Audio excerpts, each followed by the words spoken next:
Hello guys, welcome back to my channel. तो आज हम करने वाले हैं लीड कोड का problem number 3699, number of zigzag arrays 1।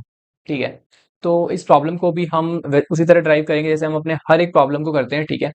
तो यहाँ पर प्रॉब्लम स्टेटमेंट समझेंगे सबसे पहले, फिर यहाँ से हम कंस्ट्रेंट पढ़ेंगे और कंस्ट्रेंट से जितने भी हिंट्स होंगे, कंस्ट्रेंट से जितनी भी चीजें होंगे, वो सारी की सारी एक्सट्रैक्ट करने का ट्राई करेंगे और उससे अपनी इंट्यूशन मतलब उसी डायरेक्शन में सोचकर इंट्यूशन के बारे में सोचेंगे। ठीक है। देन उसके बाद हम अपनी अप्रोच बनाएंगे। एक बार कंप्लीट अप्रोच बन जाने के बाद हम कोड को देखेंगे। ठीक है। फिर हम कंप्लीटली ड्राई रन करेंगे कोड का।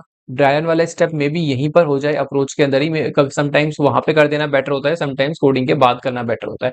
ठीक है। तो आप उसकी टेंशन मत लेना। यहाँ पे time complexity and space complexity discuss कर लेंगे, फिर देखेंगे हमारी लर्निंग क्या हुई। ठीक है।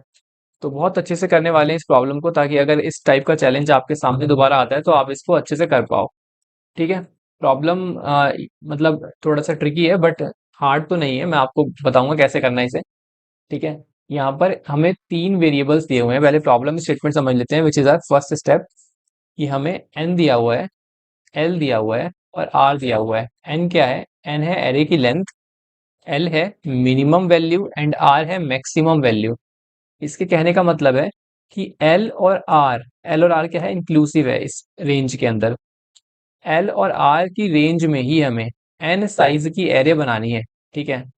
और वो एरे के एलिमेंट इन कंडीशंस को फॉलो करने चाहिए। इन कंडीशंस को फॉलो करते हुए हम कितने नंबर ऑफ मैक्सिमम एरेज बना सकते हैं। एंड जिगजैग एरे यहाँ पे लिखा हुआ है। जिगजैग क्यों लिखा हुआ है, इस प्रॉब्लम का नेम जिगजैग क्यों है, वो भी डिस्कस करेंगे। Return the total number of valid zigzag arrays. ठीक है। तो यहाँ पे पहले कंडीशन पढ़ते हैं। Each element lies in the range L comma R. बिल्कुल सही, एल कॉमा आर के बीच में लाई करना चाहिए। No two adjacent elements are equal. कोई भी दो साथ वाले एलिमेंट्स इक्वल नहीं होने चाहिए। ठीक है। मतलब अगर 2, 2 आपने लिख दिया एरे के अंदर तो दिस इज रॉन्ग। हमारे कोई भी दो एडजेसेंट एलिमेंट्स इक्वल नहीं हो सकते हैं। No three consecutive elements form a strictly increasing और स्ट्रिक्टली डिक्रीजिंग सीक्वेंस। कोई भी तीन कॉन्जिक्यूटिव, जैसे अगर मान लो आपके एरे में तीन नंबर्स हैं, तो ये इंक्रीजिंग ऑर्डर में या फिर डिक्रीजिंग ऑर्डर में तीनों नहीं हो सकते। ठीक है। ओनली दो हो सकते हैं, तीन नहीं हो सकते, और तीन नहीं हो सकते तो तीन से ज्यादा भी नहीं हो सकते। राइट। तो ये चीज है। एंड यही मोस्ट इंपॉर्टेंट कंडीशन भी है ये वाली। अभी देखेंगे कि कंडीशन का क्या मतलब है। Return the total number of valid zigzag arrays. ठीक है। बताओ कितने नंबर ऑफ एरेज आप बना सकते हो। आंसर बहुत बड़ा हो सकता है, इसलिए आपको 10⁻9+7 से मॉड्यूलो करके आंसर को रिटर्न करना है। फाइन। यहाँ पर कुछ नोट दिया हुआ है, सीक्वेंस स्ट्रिक्टली इंक्रीजिंग तब होगा जब, है ना, वो सब आपको पता है। तो एग्जांपल देखते हैं। इन्होंने बोला n=3 है, l=1 है, r=3 है। मतलब एरे की जो वैल्यूज हैं वो 1 से 3 के बीच में आनी चाहिए और लेंथ ऑफ द एरे 3 होना चाहिए। ठीक है। तो यहाँ पर 10 वैलिड जिगजैग एरेज इनको मिले हैं। कौन कौन से? 1 to 1। अब देखो 1 to 1 में आप देखोगे, 1 to 1 में तो कोई भी दो एडजेसेंट एलिमेंट्स इक्वल नहीं है, और ये स्ट्रिक्टली इंक्रीजिंग भी नहीं है, स्ट्रिक्टली डिक्रीजिंग भी नहीं है ना। 1 के बाद देखो इंक्रीज हो गया, और 2, और 2 के बाद दोबारा डिक्रीज हो गया। तो ये जो है ये जिगजैग पैटर्न को फॉर्म करता है। ठीक है। अभी आएंगे इन ट्यूशन वाले पार्ट पे, फिर समझेंगे इसको और भी अच्छे से। अब आते हैं एक बार कंस्ट्रेंट पे। कंस्ट्रेंट तो देख ले एक बार कि क्या बोल रहा है। कंस्ट्रेंट हमें एन की साइज क्या दे रखी है? 2000 दे रखी है। ठीक है। और एल और आर जो है वो भी 2000 तक में ही लाई करेंगे। मतलब आपके एरे के जो एलिमेंट्स हैं वो 1 से लेके 2000 तक होंगे। ठीक है।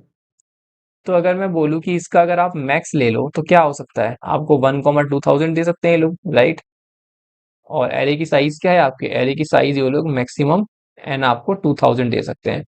ठीक है। ये हमारा वर्स्ट केस हो जाएगा कि भाई एन आपको 2000 दे दिया और आप ले भी 1 से 2000 के बीच में सकते हो। ठीक है। तो अगर आप सोचो, यहाँ पर एक चीज आपको सोचने की जरूरत है कि अगर मैं बोलूंगा कि यहाँ पर टाइम कॉम्प्लेक्सिटी कैसे, हम मतलब कौन सा सॉल्यूशन आपका है जो सबमिट हो जाएगा। अब देखो, आप बिग O ऑफ एन में अगर सोल्यूशन को लिखते हो तो ये पक्का पक्का सबमिट हो जाएगा। Big O of n square में लिखते हो तो ये भी सबमिट हो जाएगा। ठीक है। दोनों ही चल जाएंगे।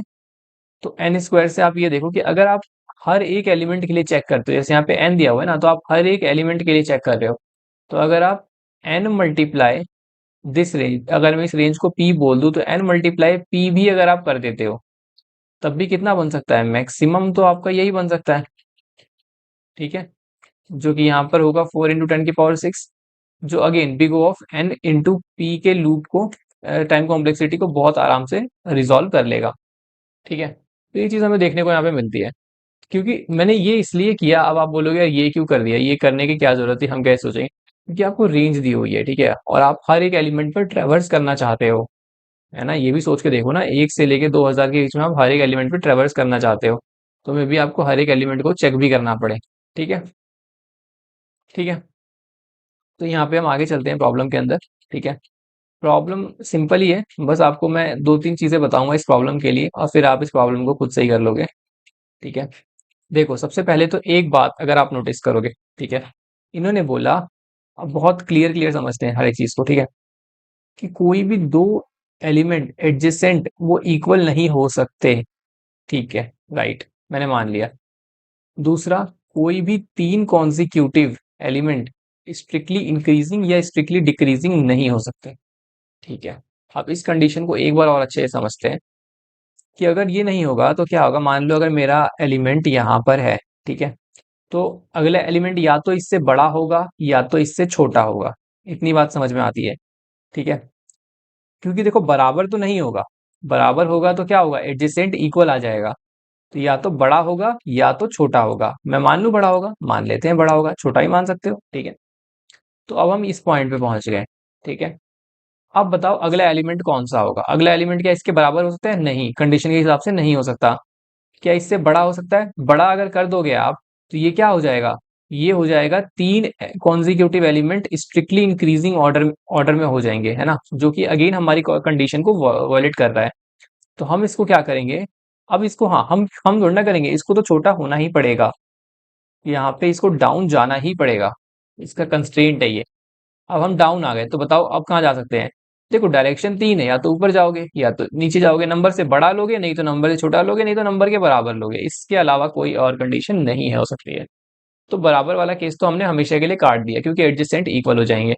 अब या तो ऊपर जा सकते हैं या तो यहाँ से हम नीचे जा सकते हैं, नीचे जा नहीं सकते, क्योंकि कौन, अगर नीचे चले गए आप, यहाँ से नीचे चले गए, ठीक है, तो कॉन्जिक्यूटिव थ्री एलिमेंट्स आपके स्ट्रिक्टली डिक्रीजिंग ऑर्डर में हो जाएंगे, जो अगेन आपकी कंडीशन को वायलेट करेगा। तो यहाँ से आपको ऊपर ही जाना पड़ेगा, बस इस चीज को आप समझ जाओ। फिर उसके बाद क्या होगा, यहाँ से अब आपको, अब समझ में आ गया होगा आपको, यहाँ से आपको नीचे ही जाना पड़ेगा, यहाँ से आपको ऊपर ही जाना पड़ेगा, है ना। तो there are some type of constraints जो इसको क्या बनाते हैं, इसको जिगजैग जिगजैग शेप में फॉर्म करते हैं। ठीक है, जिगजैग शेप देते हैं इस एरे को, तो इसलिए इस प्रॉब्लम का नेम है जिगजैग, है ना। एंड यहाँ पे हमें दिया भी हुआ है जिगजैग एरेज फाइंड करने हैं हमें, कितने नंबर ऑफ जिगजैग एरेज हम बना सकते हैं।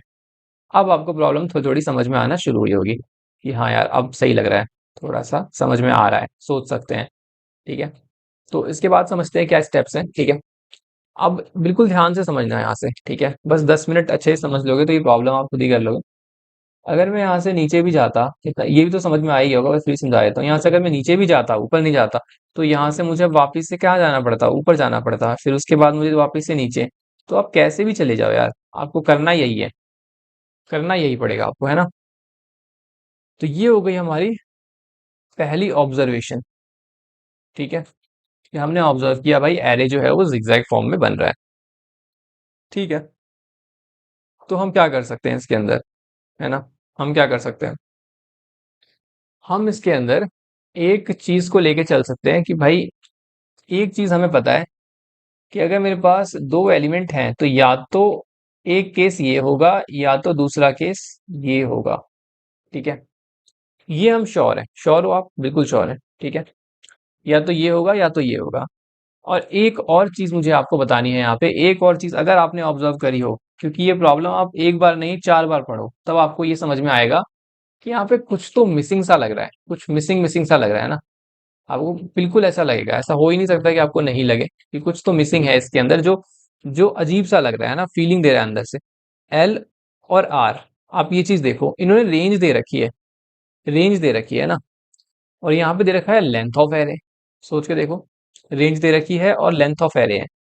ठीक है, एंड जो सेकंड चीज है कि ये पूछ भी क्या रहे हैं, कि कितने नंबर ऑफ एरेज आप बना सकते हो, कितने नंबर ऑफ एरेज, समझ रहे हो।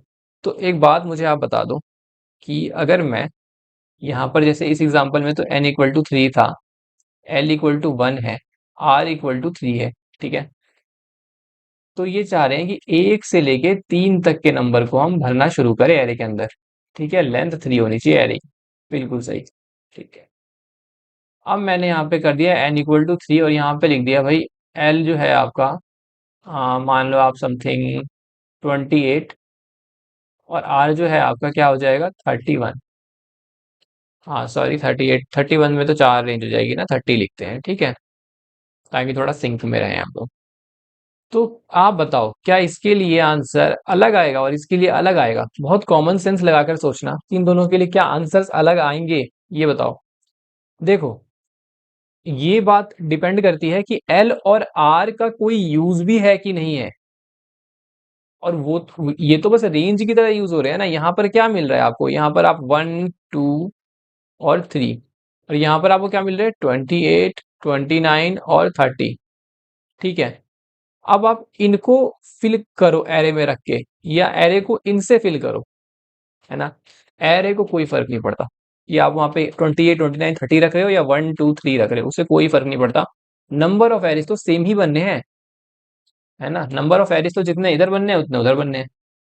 अब वो मैं क्यों कह रहा हूं, क्योंकि देखो, सबसे पहली चीज कि आपसे नंबर ऑफ एरेस पूछ रखा है।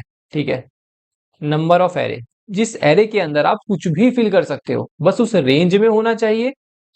और सेकंड थिंग, उस एन साइज होनी चाहिए एरे की। ठीक है, अब रेंज में कोई सा भी नंबर ले लो ना, बस ये एक सोचने की बात है कि जो रेंज है वो सेम होनी चाहिए। अंटिल रेंज सेम है तो नंबर क्या है उससे फर्क नहीं पड़ता, है ना।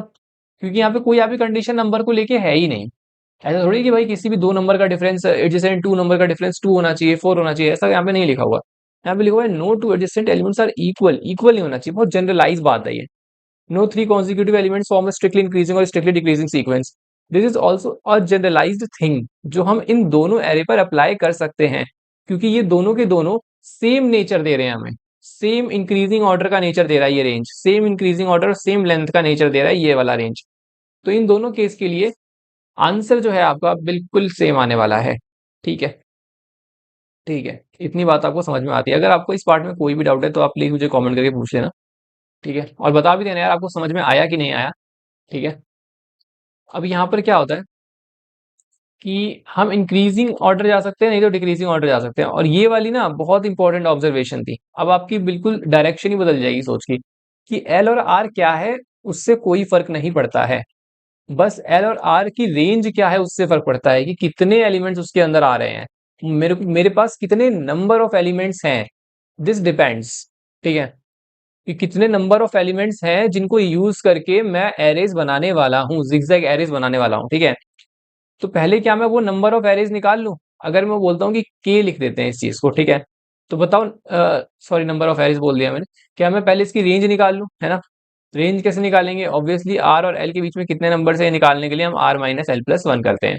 ठीक है, तो यहाँ इस केस में क्या हो जाएगा 3 माइनस 2 प्लस 1। फिर से गलती हो गई, 2 की जगह पे 1 लिख देते हैं।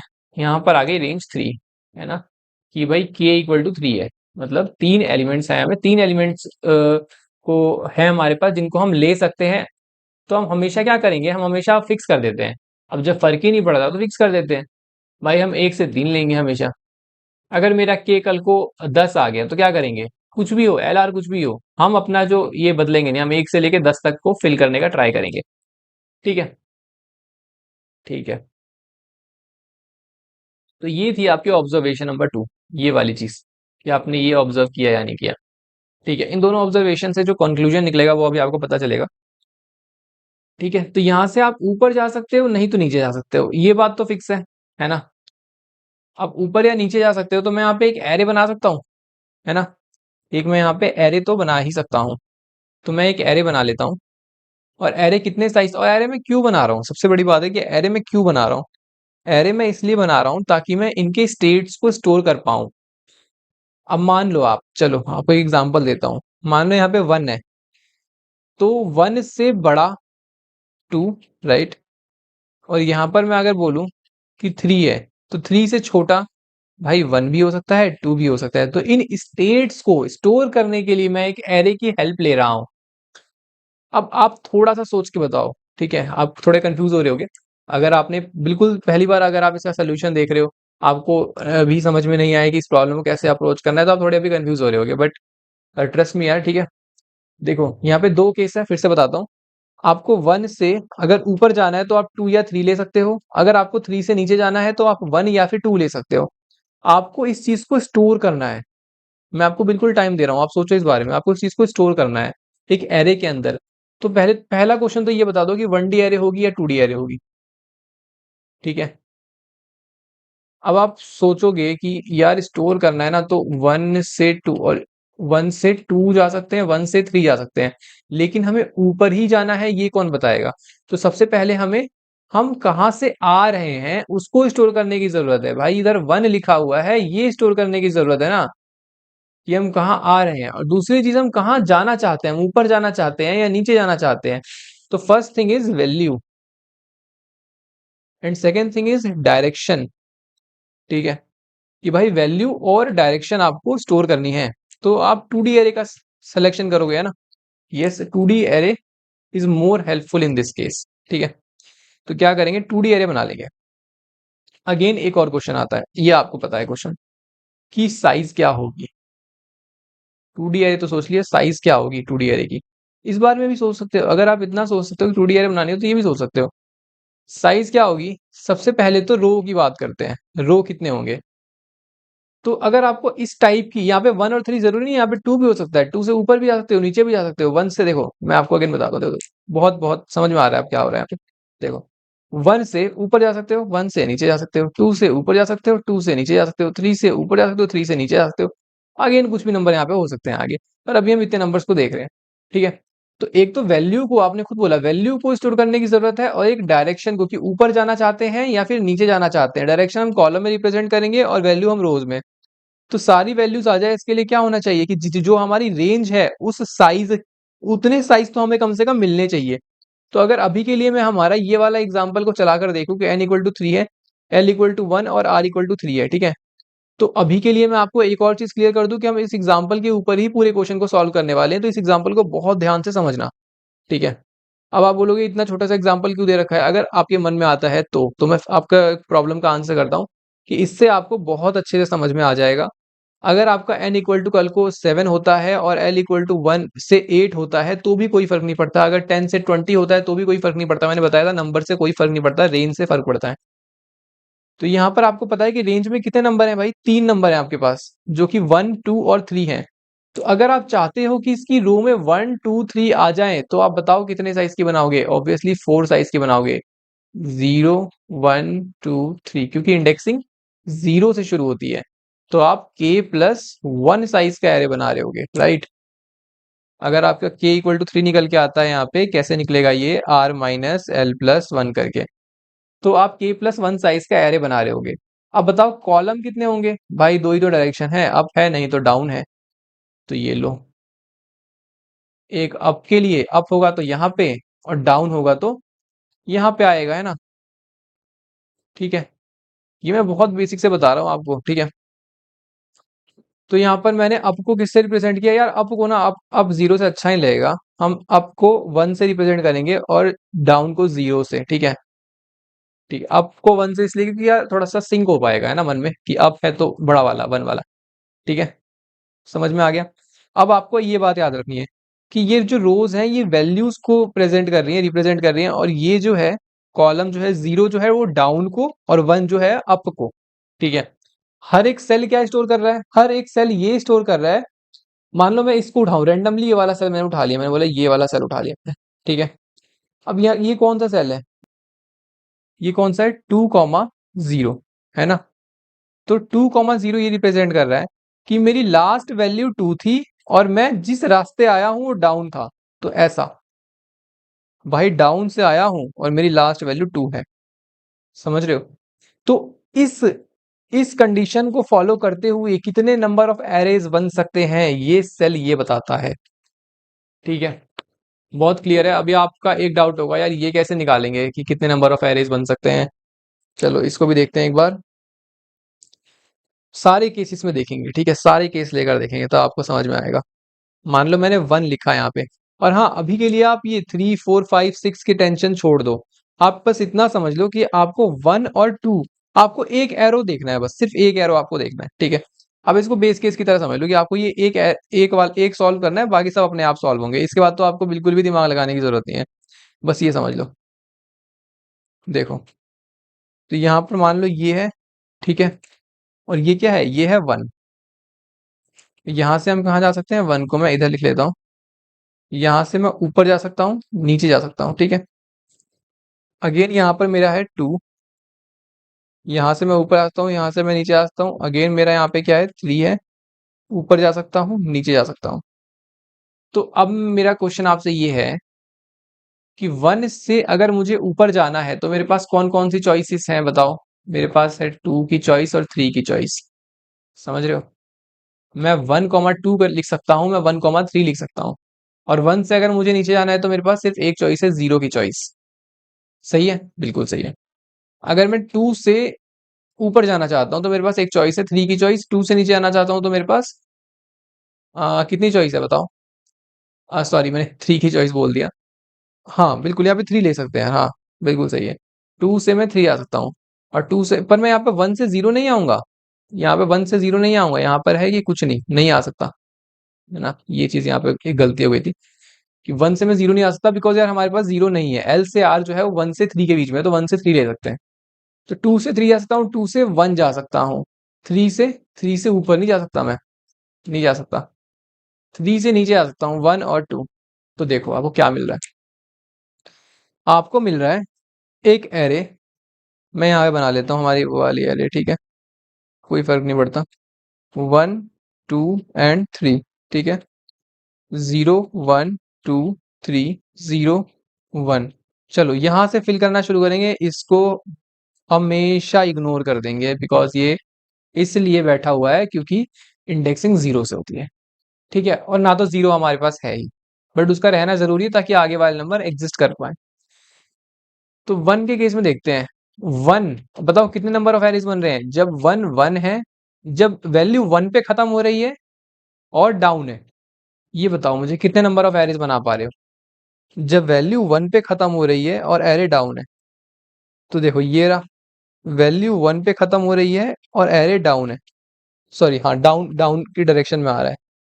वैल्यू 1 पे खत्म हो रही है और डाउनवर्ड के डायरेक्शन में आ रहा है, तो यहाँ पे आपके पास दो एरे बन रहे हैं। बिल्कुल सही बोला मैंने, 1 पे खत्म हो रही है और अप है, ऐसा तो कुछ भी नहीं है, तो 0 हो गया, ठीक है। और ये हो भी नहीं सकता ना यार, अगर आप 1 को ऊपर कर दोगे तो 1 से छोटा तो कुछ है ही नहीं ना नीचे होने के लिए। समझ के देखो, है ना। अब 2 है, 2 is the last one, and वो उसका वो कहाँ से आया, किस रास्ते हो गया है, वो डाउनवर्ड हो गया है, तो ये रहा, है ना। तो एक हो जाएगा यहाँ, ठीक है, एक है हमारे पास ऐसा नंबर। 2 जो है वो अप होके आया है, ऊपर मिलना चाहिए 2, ये रहा। 1 से 2 जा सकता है, तो ये भी 1 हो जाएगा, ठीक है।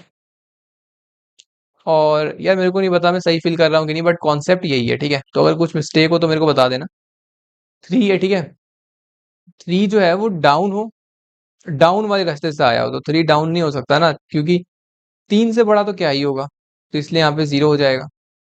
और 3 अप हो, ऐसा हमें दो कैसे मिल रहा है, तो ये देखो दूसरा केस ये रहा। तो this is your base case यार। अब आप इसको ऐसे फिल कर दो या किसी लॉजिक से फिल कर दो।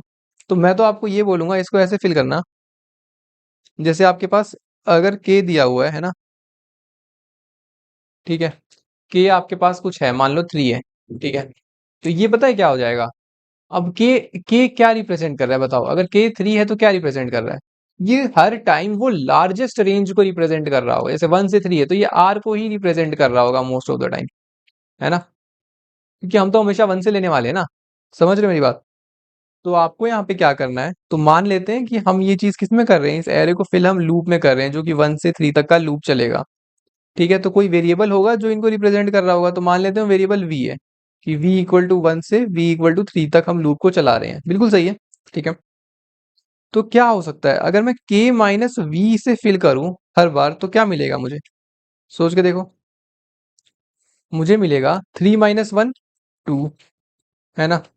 3 - 2 1, भाई v2 हो गया, अब v3 हो जाएगा अगर, तो 3 - 3 0, तो 2 1 0 मुझे मिल रहे हैं। समझ रहे हो। और ये सही भी है क्योंकि k जो है उस लार्जेस्ट वैल्यू को रिप्रेजेंट कर रहा है ना। और k लार्जेस्ट वैल्यू को अगर रिप्रेजेंट कर रहा है तो क्या होगा, तो हम उसमें से जब माइनस करते हुए जाएंगे तो हमें मतलब उतने नंबर ऑफ एरेज, उतने नंबर ऑफ नंबर्स मिलते जाएंगे जो कि उस रेंज में आ रहे होंगे, है ना। अब जैसे आपने k माइनस वी पहले स्टेप में किया, तो k माइनस आपने 1 किया, तो आपको क्या मिला, आपको मिला 1 से बड़े कितने हैं, 1 से बड़े कितने हैं, राइट। जब आप k माइनस 1 कर रहे हो, जब v आपका 1 है, तो आपको क्या मिल रहा है कि 1 से बड़े नंबर बता दो मेरे को कितने हैं, मुझे बाकी से मतलब नहीं, 1 से बड़े कितने हैं। क्योंकि 1 चाह रहा है ना, 1 चाह रहा है कि वो डाउन वाले रास्ते में आए, है ना। 1 देखो ये चाह रहा है डाउन वाले रास्ते में आए, है ना। तो जितने भी लोग इससे बड़े होंगे जैसे 2 और 3, तो ये लोग ही इसको पॉसिबल बनाएंगे कि यहाँ पर स्टेप डाउन हो जाए। समझ रहे हो, जब आपने k माइनस 2 लिखा तो ये बोल रहा है कि 2 से डाउन बता दो कितने हैं। अगर 2 से डाउन जितने होंगे, है ना, वही, सॉरी मैंने बोल दिया 2 से डाउन, 2 से बड़े कितने हैं, है ना। अगर 2 से बड़े जितने भी होंगे वही इसको पॉसिबल बनाएंगे कि 2 पे छोटी वाली चीज है, तो इसलिए यहाँ पे 210 फिट हो रहा है। ठीक है, समझ रहे हो मेरी बात। अब आप बताओ, आप ऊपर खड़े हो, है ना, आप इस सेल को पता नहीं फील कर पा रहे हो या नहीं, मेरे को नहीं समझ में आ रहा।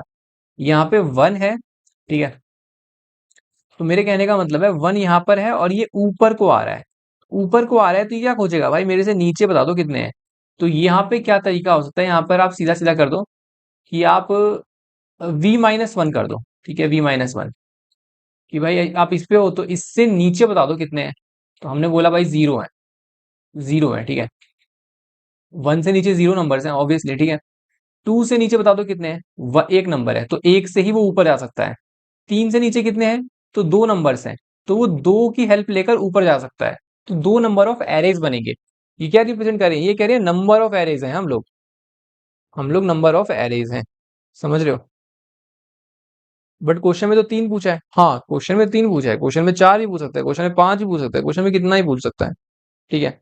लेकिन अभी हम सिर्फ एक कंडीशन बना रहे हैं कि सिर्फ जब हमारे पास एक एरे हो तो उसमें क्या क्या पॉसिबल नंबर ऑफ केसेस हो सकते हैं, उसको हम मैन्युअली डिफाइन कर रहे हैं, समझ रहे हो। मैन्युअली उसको हम अभी डिफाइन कर रहे हैं ताकि आगे चीजें ऑटोमेट हो जाएं। अब हम इस रिजल्ट का यूज करके आगे की सारी चीजें ऑटोमेट कर देंगे। कैसे करेंगे वो देखो। अभी तक की आपको बात समझ में आई, मैं आपको कंक्लूड कर देता हूं, अगर आपको नहीं समझ में आया है तो ठीक है, एक बार कंक्लूड कर देता हूं। हमने देखा पहली ऑब्जर्वेशन जो हमारी थी वो क्या थी, कि एरे जो है वो जिगजैग फॉर्म में बनती है, ठीक है। सेकंड ऑब्जर्वेशन क्या थी, कि एल और आर की वैल्यू कुछ भी हो डिपेंड नहीं करती है। हम हमेशा 1 से लेकर एंड समथिंग जो भी रेंज होगी 8 7 3 जो भी होगा उसके रेंज को देखेंगे, और उसके बीच में कितने नंबर है हम के से उसको रिप्रेजेंट कर देंगे आराम से, ठीक है। वेरिएबल्स बीच में क्यों ला रहा हूँ, ताकि वेरिएबल से आपको एक अंडरस्टैंडिंग मिले, हमें भी एक कंफ्यूजन ना हो कि भाई हम किसकी बात कर रहे हैं, ठीक है। देन उसके बाद हमने क्या देखा, उसके बाद हमने देखा कि हमें एक टेबल बनानी है, एक 2D एरे बनानी है, ठीक है। और इस 2D एरे में इसकी साइज कितनी होगी, हमने उसके ऊपर बात करी है, k+1 इसकी साइज होगी, जितनी रेंज होगी, है ना। 0 1 2 3, और ये 0 1 0 कॉलम रिप्रेजेंट करेंगे डायरेक्शन को, 0 करेगा डाउन को, 1 करेगा अप को। हर एक सेल रिप्रेजेंट कर रहा है कि इसके अंदर कितने नंबर ऑफ एरेज हैं। और हमने ये भी देखा कि हमारे पास टोटल 6 कंडीशन यहाँ पे बनती हैं, और हमने ये 6 की 6 कंडीशन अच्छे से देखी। तो एक बार और बताता हूँ, 2 पे 0, 2,0 का मतलब है कि 2 पर आना है डाउनवर्ड डायरेक्शन में, ठीक है। 2,1 का मतलब है 2 पे जाना है अपवर्ड डायरेक्शन में, समझ रहे हो, ये मतलब है, बस सिंपल चीज है। और हमने इस चीज को फाइंड कैसे किया भाई, 2 पे डाउनवर्ड कब आओगे, जितने नंबर ऑफ नंबर्स हमारे पास रेंज के अंदर इससे बड़े होंगे तभी तो नीचे गिर पाओगे। तो इससे बड़े कितने हैं वो कैसे निकालेंगे, ऑब्वियसली k-2 करके निकालेंगे। तो ये हमें मिला 1, तो एक नंबर बड़ा है, तो एक एरे बना सकते हैं, राइट। वैसे ही यहाँ पर अब ऊपर जाना है, तो भाई ऊपर जाने के लिए कोई नीचे तो होना चाहिए, तो नीचे कितने हैं, तो इस 2 में से मैंने 1 को माइनस किया, तो मुझे पता चल गया कि भाई एक नंबर नीचे है। आपके पास मान लो 10 है, 10 में से आप एक को माइनस कर दो, तो आपको 10 से छोटे नंबर मिल जाएंगे ना भाई, 9 नंबर ऑफ नंबर्स हैं आपके पास। आप हमेशा एक से शुरू कर रहे हो, तो 1 से 9 तक तो 10 से छोटे ही होंगे, है ना। ये लॉजिक है बस यहाँ पे। बहुत अच्छे से समझा दिया अब तक, ठीक है। अब आगे की चीजें कैसे काम करेगी, अब क्वेश्चन ये है, अब क्वेश्चन बदल चुका है, कि क्वेश्चन है हमारे पास n = 3 हो जाए, n = 4 हो जाए, 5 हो जाए, टू तक तो हमने मैनुअली कर लिया, but three four five six इसके लिए हम क्या करेंगे, जब हमें इतनी बड़ी बड़ी एरेज बनानी होंगी और उसके अंदर हमें काउंट करना पड़ेगा कितने नंबर ऑफ एरेज हैं, जिगजैग एरेज हैं, ठीक है। तो n इक्वल टू थ्री के लिए बताऊंगा और आपको फोर फाइव सिक्स सेवन सबके लिए समझ में आ जाएगा, ठीक है। तो इसके लिए क्या करेंगे, इसके लिए हर बार एक नई एरे फॉर्म होगी, हर बार एक नई एरे फॉर्म होगी, और इस रिजल्ट को हम लोग यूज कर रहे होंगे। क्या रिजल्ट है ये आपके रिजल्ट है two one zero and zero one and two, ठीक है। एक नई एरे बनाएंगे, same size and same everything, ठीक है। बट ये ओके, ठीक है, ठीक है। मैं आपको एक और चीज यहाँ पे बताना चाहता हूँ, zero one two three and zero and one. एक और चीज बस सुन लो लास्ट, ठीक है। इस एरे को देखने से पहले कि हमें इस एरे की नीड क्यों पड़ी, बहुत सिंपल चीज है, इस एरे की नीड क्यों पड़ी, क्योंकि हमारे पास एक एरे है और हम इससे सेकंड एरे बनाना चाहते हैं, है ना। तो बनाना तो चाहते हैं, लेकिन जरूरत क्या है, n इक्वल टू थ्री पे इसकी जरूरत क्या है ना, थ्री को कैलकुलेट करने के लिए। तो थ्री पे कैलकुलेट करने की जरूरत ये है कि जैसे मैंने आपको बताया कि यहाँ पर वन है मान लो, ठीक है। यहाँ से मैं ऊपर गया, ठीक है, और यहाँ पर बैठा हुआ है टू। तो मैंने बहुत शुरुआत में ये बात कही थी कि टू से अब मैं ऊपर नहीं जा सकता, टू से मैं बराबर रेंज पे नहीं जा सकता, टू से मुझे नीचे ही जाना पड़ेगा, ठीक है। टू से मुझे नीचे जाना पड़ेगा, राइट। तो यहाँ पर इस एरो को बनाने के लिए मैंने आपसे पहले कौन सी किस चीज की बात करी थी कि इस एरो को बनाने के लिए क्या करना चाहिए। तो आपने बहुत इजीली बताया कि एक 2D एरे बनाओ, डायरेक्शन कॉलम्स एंड रोज वगैरह, है ना। अब मैं पूछता हूँ इसके लिए क्या बनाना पड़ेगा। तो इसको तो नहीं छेड़ सकते क्योंकि इसके अंदर हमारे पास पिछले स्टेट की इंफॉर्मेशन प्रेजेंट है। बट इसका क्या है, इसके लिए हम एक नई एरे बनाएंगे। तो क्या हर एक एरो के लिए नई एरे बनेगी, जब भी जितनी भी एरो बनाएंगे हर एक के लिए नई एरे बनेगी? बिल्कुल नहीं बनेगी, बिल्कुल भी नहीं बनेगी। यही यहाँ पे सोचने वाली बात है कि अगर हम एक के लिए नई एरे बना रहे हैं तो क्या हमें सबके लिए बनानी पड़ेगी? अगर सबके लिए एरे बनानी पड़ेगी तो this is not a scalable solution, ये कोई स्केलेबल सोल्यूशन नहीं है, ठीक है, जो कि आगे जाकर फेल हो ही जाएगा। तो यहाँ पर हम क्या कर सकते हैं, ठीक है, बहुत सिंपल तरीके से सोचना कि जरूरत है कि नहीं है। मैं इस एरो को बनाना चाहता हूँ, इस एरो को बनाने के लिए मुझे क्या चीजें चाहिए, बस इतना बता दो मेरे को। सबसे पहली चीज मुझे चाहिए कि मैं कहाँ से जाना चाहता हूँ, व्हाट इज माई वैल्यू, ठीक है। मेरी वैल्यू क्या है, मेरी वैल्यू है टू, मैंने आपको दे दिया, लो भाई आपको टू की जरूरत थी, मैंने टू आपको दे दिया। अब बताओ क्या चाहिए नेक्स्ट एरो बनाने के लिए। तो फिर आपने बोला कि एक और चीज चाहिए, वो ये कि जो पिछला एरो था, ये टू वाला टू जिस एरो को लेकर पहुंचा है ना, मतलब हम टू तक जिस एरो के हेल्प से पहुंचे हैं, अपवर्ड या फिर डाउनवर्ड, तो मुझे ये बता दो, बस ये इन्फॉर्मेशन दे दो। तो मैंने बोला कि चलो ये भी दे दिया कि अपवर्ड से पहुंचे हैं, तो बस हमारा काम हो गया, हमारा काम हो गया। इसके बाद हमें क्या देखना है, दो चीजें देखनी है कि एरे हमारा नया वाला जो एरो है वो डाउनवर्ड होना चाहिए, पहली चीज। और दूसरी चीज कि इससे बड़ी वैल्यू यहाँ पे आएगी, आई एम सॉरी यार, इससे छोटी वैल्यू यहाँ पर आएगी, ठीक है, बोलते बोलते गलत हो जाता है, इससे छोटी वैल्यू यहाँ पर आएगी, ठीक है। बस ये चीज हमें यहाँ पे ध्यान में रखनी है, बिल्कुल सही है। तो अब अगेन वही क्वेश्चन अपने आप से पूछते हैं, क्या मुझे सारे एरो के लिए अलग अलग एरेज बनानी है? तो देखो, ये लो ये लो ये लो ये लो, और मुझे नेक्स्ट एरो बनानी है, तो आप क्या बोलोगे, भाई ये वैल्यू दे दो, ये वाली वैल्यू दे दो, और बता दो ये कैसे पहुंचा है। तो हमें बोला डाउनलोड करके पहुंचा है, ये वैल्यू ले लो, तो इस वैल्यू से बड़ी कोई वैल्यू देनी पड़ेगी हमें, और एरो तो अगला अपवर्ड ही होगा। तो क्या मुझे इन सारे एरोज को स्टोर करने की जरूरत है? बिल्कुल नहीं है, कोई जरूरत नहीं भाई, अगली एरो बनाने के लिए, ठीक है। तो क्या करेंगे, इसी एरे को मैनिपुलेट करते रहेंगे। अभी जैसे ये वाला जो एरे है इसके लिए एक स्टेयर का काम कर रहा है ना, आगे बढ़ने के लिए। तो एट लास्ट जब हमारी ये वाली एरे एकदम फिल हो जाएगी, एकदम बता देगी कि हाँ भाई तीन को n इक्वल टू थ्री के लिए, ये करने के लिए हमें इतने नंबर ऑफ एरेज हमें मिल जाएंगे, तो बस इसको भी हम एक स्टेयर की तरह यूज करेंगे और आगे बढ़ेंगे, ठीक है। समझ रहे हो मेरी बात? मतलब कि हमें मल्टीपल एरेज स्टोर करने की जरूरत नहीं है। We can made arrays, we can made multiple arrays, but हमें उनको स्टोर करने की जरूरत नहीं कि आप एक न्यू एरे बना रहे हो, एक न्यू एरे वन बना रहे हो, एक न्यू एरे टू बना रहे हो, न्यू एरे थ्री बना रहे हो, ऐसे करके आपको करने की जरूरत नहीं है, ठीक है। मेरा पॉइंट ये है। तो अब ये बन जाएगी ये वाली एरे, और फिर इसको स्टेयर की तरह यूज करके नेक्स्ट हम एक और एरे बना के और इसके अंदर अपना, तो हमारे पास एट अ टाइम सिर्फ दो एरेज ही रहेंगी। ठीक है, समझ रहे हो? Read from this right into this, बस ये यहाँ पे कॉन्सेप्ट चलने वाला है। यहाँ से पढ़ो क्या चीजें हैं और यहाँ पे राइट करो कि आपकी नेक्स्ट चीज क्या होने वाली है। अब ये जो ट्रांजिशन है, ये जो ट्रांजिशन है कि आप यहाँ से इसको बेस केस की तरह यूज करके आगे बढ़ जाओ, तो यही आपको बस समझना लास्ट स्टेप आपका रह गया है, और फिर आपका क्वेश्चन जो है वो डन हो जाएगा। आई होप यहाँ तक आपको सब कुछ समझ में आया होगा। ठीक है, तो यहाँ तक देखते हैं यार। ठीक है, तो फिर से ड्रॉ कर लेते हैं एक बार। एक बार हमारे पास अब ये वाली एरो है, ठीक है, and now we want to draw ये वाली एरो। ठीक है, ये वाली एरो हम बनाना चाहते हैं। तो इसके लिए मैंने अगेन वही बात करी है, क्या क्या वैल्यू चाहिए, कोई तो एक वैल्यू चाहिए मेरे को। ठीक है, कोई तो मुझे एक वैल्यू चाहिए, और यहाँ पर ये इसकी जो डायरेक्शन है वो चाहिए। बस इतना दे दो मेरे को और मैं बता दूंगा अगली एरे कौन सी बनेगी, है ना? ठीक है, तो इतनी तो कोई बड़ी बात नहीं है। तो चलो इसको समझते हैं। तो सबसे पहला हमारा स्टेप होगा कि हम इसको फिल करेंगे, इसको,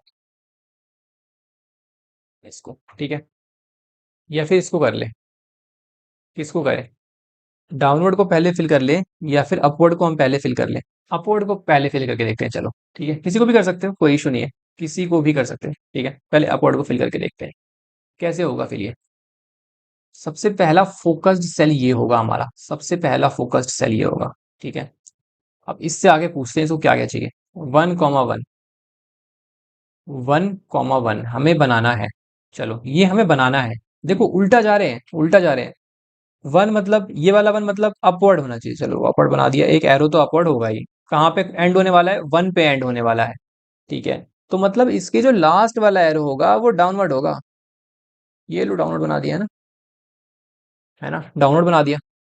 अब इस वाली एरे से कितने नंबर ऑफ एरेज हमने बनाए थे, इस इससे कितने नंबर ऑफ एरेज बन रहे थे, इससे कितने नंबर ऑफ एरेज बन रहे थे, ये बात डिपेंड करती है, राइट? तो यहाँ पे हमारे पास वन है, इसके लिए भी हमें लूप लूप रन करना पड़ेगा, है ना? कि भाई यहाँ पे मान लो अगर मैं v equal to one, again v लेते हैं, v इक्वल टू वन से थ्री तक अगर मैं लूप को रन करता हूँ, ठीक है, तो क्या होगा? तो पहले मैं वन के लिए देख रहा हूँ, फिर टू के लिए, और फिर मैं थ्री के लिए देख रहा हूँ। तो यहाँ पर वन हमारे पास है, तो सबसे पहले हम वन के लिए देख रहे हैं। तो आपको सिनेरियो क्लियर है कि यार एक लूप चल रहा होगा वन से थ्री के बीच में, और पहले हम इस वन को प्रोसेस करेंगे, इस टू को प्रोसेस करेंगे, फिर हम इस थ्री को प्रोसेस करेंगे, और हम उल्टी डायरेक्शन में चल रहे हैं। तो हमें वन से क्या चाहिए? हमें वन से छोटे नंबर चाहिए। अब वन से जितने नंबर ऑफ छोटे नंबर होंगे, अब देखो अगेन ध्यान से समझना, इस वाली एरो के एरेज, नंबर ऑफ एरेज तो हमें जोड़ने ही है, समझ रहे हो? यहां से कितने नंबर ऑफ एरेज आए, है ना, यहाँ से कितने नंबर ऑफ एरेज आए, ये तो हमें जोड़ने ही है, और साथ में हमें ये वाले भी जोड़ने हैं। ठीक है, तो पहले तो ये पॉसिबल है या नहीं है? ठीक है, देखो यहां से यहां जाना पॉसिबल है क्या? यार वन तो सबसे छोटा है, तो वन ऊपर कैसे पहुंच सकता है? बहुत सिंपल चीज है ना, वन ऊपर कैसे पहुंच सकता है? नीचे टू थ्री ऐसे थोड़ी हो पाएगा, नहीं हो पाएगा यार। वन से छोटा तो कोई है ही नहीं जो इसको ऊपर बैठा दे, तो यहाँ पर आ जाएगा जीरो। ठीक है, तो आपको इतना समझ में आता है कि यहाँ पे तो हमेशा जीरो ही बैठेगा, यहाँ पे हमेशा जीरो ही बैठेगा। ठीक है, चलो आगे आते हैं। अब v इक्वल टू टू हो गया, कि भाई टू कॉमा वन के लिए बताओ, तो टू कॉमा वन के लिए देखते हैं। तो टू कॉमा वन के लिए ऐसा, टू यहाँ पर, है ना, और यहाँ पे हमारा आएगा टू कॉमा वन है ना, हाँ, तो वन और टू, इतनी इंफॉर्मेशन हमारे पास है। अब हमें पता है कि जो लास्ट वाला है वो क्या होगा, वो होगा डाउनवर्ड, वो डाउनवर्ड होगा। ठीक है, और यहाँ पर कुछ तो वैल्यू रही होगी। तो क्या वैल्यू हो सकती है यहाँ पे? यहाँ पे ओनली वन हो सकता है, यहाँ पे ओनली वन हो सकता है। ठीक है, तो अब एक बार अगर मैं फॉर्मूले से या किसी भी चीज से ना जाऊं, नॉर्मली चीजें आपके सामने दिखाऊं, तो कैसे चलेगा? यहाँ पे वन है, तो यहाँ पे क्या हो सकता है? यहाँ पे टू हो सकता है, नहीं तो थ्री हो सकता है ना? टू थ्री यहाँ पे कुछ भी हो सकता है। ठीक है, आपको मैं दिखा देता हूँ इस वाले एग्जाम्पल में, तो आपको समझ में ज्यादा आएगा। ठीक है, अब देखो इस एग्जाम्पल में इन्होंने दो को दो बार ले रखा है, तो ले सकते हो, कोई इशू नहीं है। वन को इन्होंने दो बार ले रखा है, ले सकते हो, कोई इशू नहीं है। बस ये चीज मुझे आपको दिखानी थी यहाँ पे। अब देखो, तो यहाँ पर टू ले सकते हो और थ्री ले सकते हो। तो चलो बनाते हैं। टू बन गया, वन बन गया, टू बन गया। 3 बन गया, 1 बन गया, 2 बन गया। ठीक है, चलो ये तो बन गया। यहाँ पर और भी कुछ ले सकते हो क्या? यहाँ पर आप और कुछ भी नहीं ले सकते, इतने ही बनेंगे, 2 1 2 3 1 2, और बिल्कुल परफेक्ट बन रहे हैं। ठीक है, ठीक है, फाइन। अब अपने आते हैं, अब मैं आपको बनाना बता रहा हूँ कैसे आप यहाँ पे चीजों को ड्राइव कर रहे हो। 2 1 2 3 1 2, ठीक है। अभी इसके बाद हमारा इसमें क्या स्टोर है, यहाँ पे कौन सा चाहिए हमें बताओ, ये कौन सा स्टेट है, ये कौन सा स्टेट है, मैं आपसे पूछ रहा हूँ। ये स्टेट है 1 0 का, क्योंकि ये करेंटली 0 से नीचे आ रहा है और 1 इसकी वैल्यू है। तो 1 0 कहाँ पे है हमारी इस वाली डीपी एरे में, 1 0 यहाँ पे है, तो ये देखो यहाँ पे दो एरेज बना रहा है। ठीक है, तो हमें यहाँ पे दो वैल्यूज भी मिल रही हैं। बिल्कुल ठीक है, तो हम यहाँ पे दो को फिल कर देंगे कि भाई यहाँ पे दो फिल हो जाओ। चलो आगे चलते हैं। ठीक है, अब v = 3 हो गया। कंप्लीट ड्राई रन कर रहा हूँ, ठीक है, सिर्फ ड्राई रन ही नहीं कर रहा, मैं आपको विजुअलाइज भी करवा रहा हूँ यहाँ पे। v = 3 है, तो v = 3 में क्या करना है? आ, हाँ देखो, यहाँ पे 3 है। क्वेश्चन थोड़ा सा यार ट्रिकी तो है, देखो 3 पे आ गए, ठीक है। अब यहाँ से पक्का नीचे ही आया होगा, है ना, नीचे ही आया होगा। और यहाँ पर क्या हो सकता है, यहाँ पे 1 हो सकता है, यहाँ पे 2 हो सकता है, 1 और 2 से ऊपर जाके 3 को दे सकता है वो। अब देखो यहाँ पे फिर से एक चीज आती है कि यहाँ पर क्या होगा, यहाँ पर क्या होगा, तो एक बार को अगर मैं 1 ले लूं तो यहाँ पर कुछ नहीं हो सकता, तो 1 तो not possible, 1 is not possible. ठीक है, नहीं नहीं यार 1 पॉसिबल है, बिल्कुल पॉसिबल है, सॉरी मैंने वो केस इमेजिन कर लिया था, 1 ऊपर ऊपर होता है जहाँ पे। ठीक है, तो 1 इज पॉसिबल यहाँ पे। ठीक है, पहले मैं 1 लेके देखता हूँ। तो यहाँ पर क्या रख सकते हैं, यहाँ पे 2 और 3 दोनों रख सकते हैं, तो क्या एरे बन गया आपका, 2 1 3। एंड जो दूसरा एरे क्या बना है, दूसरा एरे बना है 3 1 एंड 3। सही है। उसके बाद देखो यहाँ पे मैंने क्या बोला, मैंने बोला कि ये 1 हटाओ, अब यहाँ पे 2 रख दो। तो यहाँ पर क्या रख सकते हैं, यहाँ पर हम ओनली 3 रख सकते हैं, तो 3 2 3 is the another case, 3 2 and 3। ठीक है, तो देखो, देखो बस एक चीज यहाँ पे ऑब्जर्व करानी है, इसलिए मैं इतना डायरन कर रहा हूँ। ठीक है, एक चीज आपको खुद ही दिख जाए, मैं ऐसा चाह रहा हूँ। 3 2 3, ठीक है, तो यहाँ पे 3 है, और हमें कौन सी रिक्वायरमेंट है बताओ, यहाँ पे हम 2 पर आ रहे हैं, 2 पर आ रहे हैं, और 0 हम लेंगे, डाउनवर्ड डायरेक्शन है ना। और पहले हमने कौन सा लिया था बताओ, पहले हमने यहाँ पे रखा था 1 को, 1 0 डायरेक्शन, बिल्कुल सही। ये दो चीजें हमें वहां पे देखनी है। ठीक है, तो देखो बहुत मजा आने वाला है। 2 0 1 0, राइट, तो यहाँ पे देखो 2 0 पे ये है और 1 0 पे ये है, तो देयर इज एक्यूमुलेशन। यार यहाँ पे चीजें एक्यूमुलेट हो रही हैं। 2 और 1 हमने जोड़ दिया, और जोड़े भी क्यों नहीं, बिल्कुल सही बात है, जोड़े भी क्यों नहीं। यहाँ पर जो वैल्यूज हैं वो हमारा बेस केस डिफाइन कर रही हैं ऑलरेडी। जब मैंने यहाँ पे लिखा 2 1, ध्यान से समझो, जब मैंने यहाँ पे लिखा 2 1, तो इस 2 पर आने वाली वैल्यू, इस 1 पे आने वाली वैल्यू, डाउनवर्ड में दोनों के दोनों प्लस होंगे, कि कितने नंबर ऑफ एरेज बन रहे हैं भाई, इतने जितने यहाँ से। आप बात को समझो, देखो आप समझ नहीं रहे, मैं बताता हूँ कैसे। मेरे को पता है कि यहाँ पे कंफ्यूजन है। जैसे 3 है, ठीक है, 3 है, आपने पता कर लिया कि 3 से छोटे नंबर कौन से होंगे, आपने बोला 1 और 2। ठीक है, बिल्कुल ठीक है, छोटे क्यों पता करें, क्योंकि एरे अपवर्ड है। ठीक है, आपने 1 और 2, आप कंफर्म हो ये एरो सही है।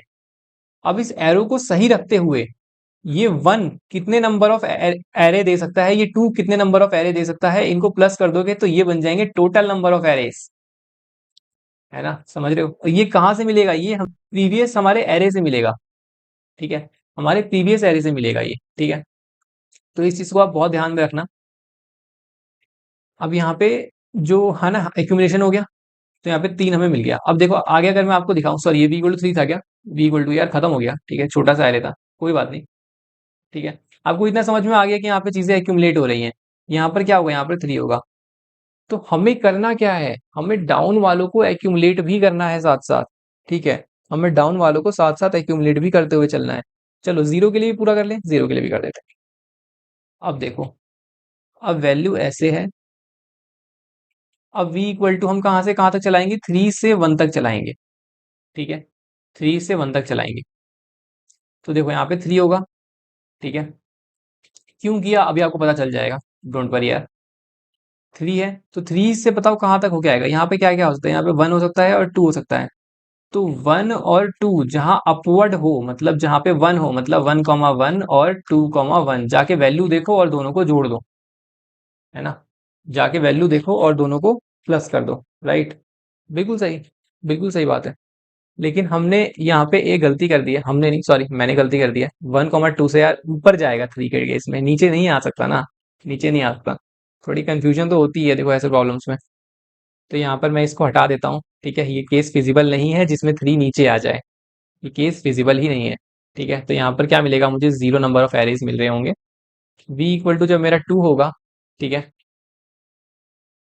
तो 2 होगा तो क्या होगा, डाउनवर्ड 2 है। अब यहाँ पे ऊपर बड़ा होना चाहिए, तो बड़ा एक ही है, 3 हो सकता है, ठीक है। और आपको पता है कि 3,1 पे क्या बैठा है ना। 3,1 क्या देगा मुझे बताओ, डीपी वाले एरे से। मैं अगर उस एरे को डीपी एरे बोल दूं और इसको मैं बोल दूं नेक्स्ट डीपी, क्योंकि मैंने सॉल्व करते टाइम यही नेम रखा है, बिकॉज वो एक उसकी तरह यूज हो रहा है ना, प्री कंप्यूटेशन की तरह यूज हो रहा है। तो यहाँ पर ये डीपी है, this is our DP array and this is our next DP, कि नेक्स्ट कौन सा है, ठीक है। तो ठीक है, डीपी एरे क्या हो जाएगी, ये हो जाएगी। एंड तो यहाँ से हमें क्या मिलेगा बताओ, यहाँ से मुझे मिलेगा कि 3 और 1 में अपवर्ड में कितने नंबर ऑफ हमारे एरेज बन रहे हैं। तो 3,1 में मेरे पास दिख रहा है कि 2 बन रहे हैं। देख लो, मैं आपको भी दिखा देता हूँ, यहाँ पे 2 बन रहे हैं। 3 ये रहा, 1 ये रहा, 2 बन रहे हैं, ठीक है। तो ठीक है, 2 नंबर ऑफ एरेज यहाँ पे बन रहे हैं, ठीक है। 1 यहाँ पे मैं रख दूँ, सॉरी यार, अब मैं भी थोड़ा सा काफी लंबा टाइम हो गया है ना। तो 2 बन रहे हैं, ठीक है। तो यहाँ पर मेरा आंसर 2 हो जाएगी, 2 एरेज मुझे मिल रहे हैं, ठीक है। अब चलो आ जाते हैं 1 पे, ठीक है। 1 पे क्या होगा, यहाँ पे 2 रख सकता हूँ, 3 रख सकता हूँ, तो 2 और 3 को मुझे प्लस करना पड़ेगा, ठीक है। 2 और 3 को मुझे प्लस करना पड़ेगा। तो आपको क्या ऐसा नहीं लगता कि अगर मेरे पास, अब ध्यान से सोचो, अब जनरलाइज कर रहा हूँ चीजों को, अगर मेरे पास 1 से 6 तक की रेंज होती और यहाँ पर मेरा डाउनवर्ड में 1 आ रहा होता, तो मैं यहाँ पर 2, 3, 4, 5 सबका एक्यूमुलेशन कर रहा होता। बिल्कुल सही बात है, कर रहा होता मैं। तो मैं हर एक के लिए, चलो मैं आपको कोड दिखाता हूँ, आपको समझ में आ गया होगा यार, ठीक है। आपको समझ में आ गया होगा। अब एक बार हम इसको कोड से देख लेते हैं, ठीक है। तो आपको ज़्यादा समझ में आ जाएगा। मैंने यहाँ पे के निकाला, ठीक है, मॉड डिफाइन किया मॉडलो करने के लिए। उसके बाद यहाँ पे डीपी किया है, डीपी एरे बनाया, 2D डीपी एरे, और फिल कर दिया इसको, ठीक है। बहुत अच्छे से समझा चुका हूँ ये सारी चीज़ें मैं आपको। फिर हमने यहाँ पे 3 से करा अपने आप को, ठीक है, 3 से किया है और एन तक हम यहाँ पे गए हैं, ठीक है। 3 से एन तक हम यहाँ पे क्यों गए हैं, क्योंकि देखो 1 और 2 के लिए तो हम ऑलरेडी कंप्यूट कर चुके हैं। मतलब एक एलिमेंट के लिए तो क्या ही होगा, कुछ नहीं होगा। 2 एलिमेंट के लिए एक ही एरो बनेगा। 3 एलिमेंट से हम कंप्यूट कर रहे हैं, ठीक है। तो 3, 4, 5 जिसके लिए भी हो, नेक्स्ट डीपी उसके लिए कैलकुलेट कर देगा, ठीक है। एक रन सम जीरो बनाया, क्यों बनाया यार, ये प्रीफिक्स सम बना रहा हूं मैं, प्रीफिक्स सम बना रहा हूं। अब मैंने आपको बोला था, बहुत ध्यान से समझना, कि v इक्वल टू 1 से यहाँ पे बात शुरू हुई है and we are taking upward as a case, as a current case, ठीक है। तो अगर अपवर्ड मैं करंट केस की तरह ले रहा हूं और सबसे छोटा नंबर शुरू में अगर आ रहा है, सबसे ऊपर छोटा नंबर आ रहा है, तो नीचे कोई केस बनेगा ही नहीं, तो ये हमेशा जीरो ही फिल होगा इसके अंदर। तो जीरो यहाँ पे मैंने फिल कर दिया, सॉरी यहाँ पे मैंने जीरो फिल कर दिया इसके अंदर, ठीक है, इस स्टेट के अंदर। और फिर उसके बाद रन सम जीरो के अंदर मैंने एक्यूमुलेट कर दिया वी जीरो को मतलब करंट वाले को, है ना, करंट वाले को, कि भाई 1 और 0 में क्या आ रहा है ये बता दो मुझे। कि जब 1 डाउनवर्ड हो जाए और ऐसा हो, तो इसमें कितने नंबर ऑफ आ रहे हैं, तो 2, 3, 4, 5, जितने भी आ रहे होंगे, जितने भी आपके केस होंगे, ये सब इसमें आ जाएंगे रन सम के अंदर। और फिर जब हम नेक्स्ट v इक्वल टू 2 के लिए कर रहे होंगे ना, v इक्वल टू 2 के लिए, तो क्या होगा, वो ऑटोमेटिकली ये वाला इसके अंदर स्टोर हो जाएगा। ये चीज समझो आप, ठीक है। ऑटोमेटिकली इसके अंदर स्टोर होगा। ये मुझे कहाँ से मिलेगा, ये मुझे डीपी एरे में से मिलेगा, ठीक है। अब जैसे ही स्टोर हो गया भी, मतलब अगली जो, आप ये समझो, ये रन सम जीरो कैलकुलेट पता है किसके लिए हो रहा है, ये उसके लिए हो रहा है कि अगला जो हमारा आइट्रेशन होने वाला है, तो उसका डाउनवर्ड के लिए हो रहा है। पहले अपवर्ड हमारा करंट वाला है, ठीक है, जिसको नेक्स्ट डीपी हैंडल कर रहा है, और रीड किस में कर रहे हैं, रीड डाउनवर्ड वाले को कर रहे हैं, कि इसमें कितना आया, और फिर हम उसको एक्यूमुलेट करते हुए जा रहे हैं, ठीक है। आई होप आपको समझ में आ गया। मॉड मैंने हर जगह मॉड मॉड लगा रखा है, because this is very safe यार। आप हर जगह मॉड, जहां भी आपको सम हो रहा है, मॉड लगा के चलो, नहीं तो फिर आपके आंसर बहुत गलत आते हैं और फिर सबमिशन एरर आता है, ठीक है। रन सम 1 है, ठीक है। तो यहाँ पे इसको भी सेम लॉजिक है, यहाँ पे मैंने उल्टा क्यों शुरू किया, यहाँ पे उल्टा क्यों शुरू किया? अब आप बता सकते हो, बिल्कुल बता सकते हो, क्योंकि मुझे जीरो पहले फिल करवाना था भाई। मेरे को एक्यूमुलेशन सक्सेसफुली रन करनी है, तो इसलिए मैंने यहाँ पे वी इक्वल टू 3 से 1 जाते टाइम में फिल किया कि मैं डाउनवर्ड के लिए प्रोसेस कर रहा हूँ, तो डाउनवर्ड क्या होगा, सबसे पहले ये होगा, और ये सबसे हाईएस्ट नंबर होगा ना यहाँ पे, तो मुझे केस क्या मिलने वाला है, मुझे जीरो वाला केस सबसे पहले मिलेगा। तो इसलिए मैं जीरो आराम से परफॉर्म कर दूंगा और सेम पैटर्न में चीजों को करा पाऊंगा, ज्यादा सोचने की जरूरत नहीं है। ठीक है। उसके बाद मैंने क्या बोला था कि स्टेयर की तरह यूज कर रहे हैं डीपी को। अब ये वाली हमारी स्टेयर बन गई, DP equal to next DP, और आ जाओ अब अगले एन के लिए कैलकुलेट करते हैं with the help of this DP as a stair. समझ रहे हो? तो ये चीज समझ में आ गई। अब गिन लेते हैं टोटल एरेस। टोटल एरेस गिनने में तो क्या ही है, जो हमारा लास्ट बन रहा होगा, मान लो एन इक्वल टू 7 के लिए जो एरे बन रहा होगा मेरा लास्ट, है ना, लास्ट जो डीपी एरे मेरा बन रहा होगा, उसके अंदर क्या करूंगा, डाउनवर्ड वाला और अपवर्ड वाला दोनों प्लस कर दूंगा, प्लस करके मॉड कर दो, और फिर लास्ट में इंट करके टोटल को रिटर्न कर दो। सिंपल है ना? अब आपने ये देख लिया। अब आपके सामने अगर ऐसा चैलेंज फिर आता है तो आप बिल्कुल भी इससे ना वो नहीं होगे। मैं ये बोलूंगा सबसे बिगेस्ट लर्निंग तो इस प्रॉब्लम में यही है कि आपको कोई भी एक फियर होता है ना ऐसे प्रॉब्लम्स का, कि हम इनको यार अप्रोच ही नहीं कर पा रहे, हम इनको समझ ही नहीं पा रहे कि कैसे करना है, शुरुआत कैसे करनी है, एरे हम कैसे बना सकते हैं बार बार बार बार। ठीक है। तो वो चीज यहाँ पे रिड्यूस हुई है। बाकी टाइम कॉम्प्लेक्सिटी में आपको बता देता हूँ, टाइम कॉम्प्लेक्सिटी क्या है। यहाँ पर आएगा बिग O ऑफ के। ठीक है। ये तो आप खुद से भी कर सकते हो ना, बिग O ऑफ एन है और यहाँ पर के टाइम्स है, तो यार okay okay, big O of n into k, ठीक है, जिसकी मैंने बात करी थी, which can max go up to 10⁶। ठीक है, मैक्सिमम में 10⁶ तक जा सकता है, तो यस ये सबमिट हो जाएगा। स्पेस कॉम्प्लेक्सिटी क्या होगी? स्पेस कॉम्प्लेक्सिटी विल बी, हमने यहाँ पे क्या लिखा है, बिग O ऑफ के तक, है ना, बिकॉज यार ये जो कॉलम है ये कांस्टेंट है, तो इसको हम कंसीडर नहीं करेंगे, बिग O ऑफ के होगा, बिल्कुल सही है, हाँ बिग O ऑफ के होगा। ठीक है। तो टाइम एंड स्पेस कॉम्प्लेक्सिटी भी मैंने बता दिया आपको। लर्निंग क्या रही भाई, ऐसे प्रॉब्लम्स में लर्निंग यही होती है कि ये प्रॉब्लम आपके सामने दोबारा आ जाए तो ये नहीं बोलूंगा कि मत करना, बट हाँ अप्रोच करना आपको आ गया होगा। मेन है ना कि आपको अप्रोच करना आना चाहिए प्रॉब्लम को, कि आपको कैसे अप्रोच करना है, आपको कैसे सोचना है चीजों को। ठीक है। ठीक है। तो ये थी इस चीज पे, और हमने जो दो ऑब्जर्वेशन किए फाइनली उस ऑब्जर्वेशन ने पूरे प्रॉब्लम को ड्राइव किया और सॉल्व किया। ठीक है। तो मिलते हैं नेक्स्ट वीडियो में, बाय।